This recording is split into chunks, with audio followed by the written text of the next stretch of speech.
আসসালামু আলাইকুম। আমি কেয়া চলে আসলাম আজকে একটি নতুন রান্না নিয়ে। আমি আজকে রান্না করব কাচ্চি বিরিয়ানি। কাচ্চি রান্না করতে যা যা লাগছে: মাংস, টক দই, পোস্তদানা, কাবাব চিনি, গোলমরিচ, সাদা গোলমরিচ, জয়ফল, জয়ত্রী, শাহজিরা। আমি 3 রকমের বাদাম নিয়েছি, একটা আস্ত কালো এলাচ নিয়েছি, সবুজ এলাচ নিয়েছি, দারচিনি, তেজপাতা, লবঙ্গ, মরিচের গুঁড়া বা তারপরে এগুলো একবারে যে বাদামগুলো রেখেছি এগুলো পেস্ট করে নিব। তারপর মাংসের মাঝে আমি টক দইগুলো দিয়ে দিলাম।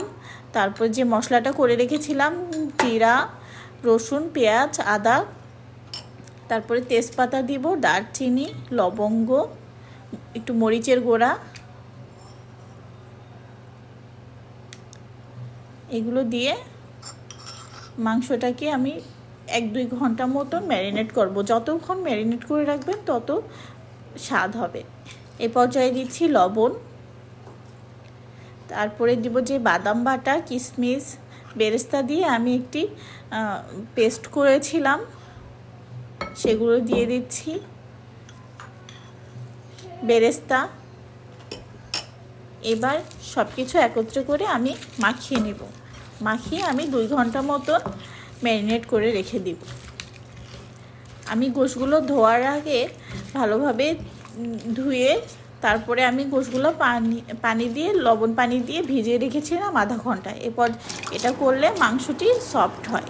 তারপরে একটি হাঁড়িতে আমি বাসমতি চাল নিয়েছি, সেটা আমি 80% মতো সিদ্ধ করব।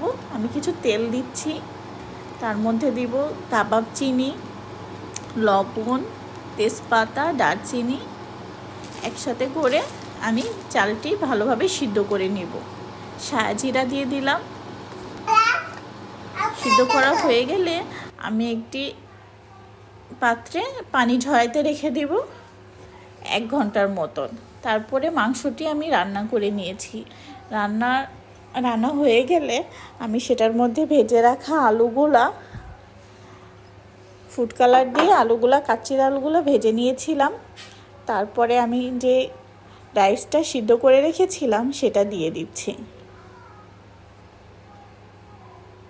একটা লেয়ার করে দিয়ে দিব। দেওয়া হয়ে গেলে এর উপরে আমি একটা স্টার অ্যানিস দিব, বেরেস্তা দিব,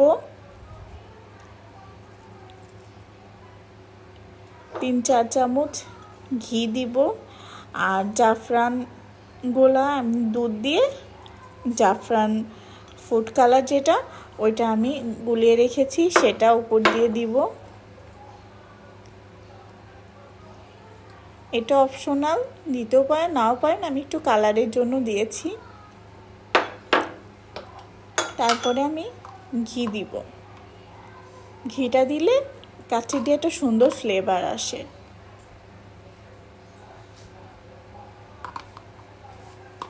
মাটির পাতিলে কাচ্চিটা রান্না করলে একটা স্মোকি ফ্লেভার আসে, খেতে বেশ ভালোই লাগে। আসসালামু আলাইকুম।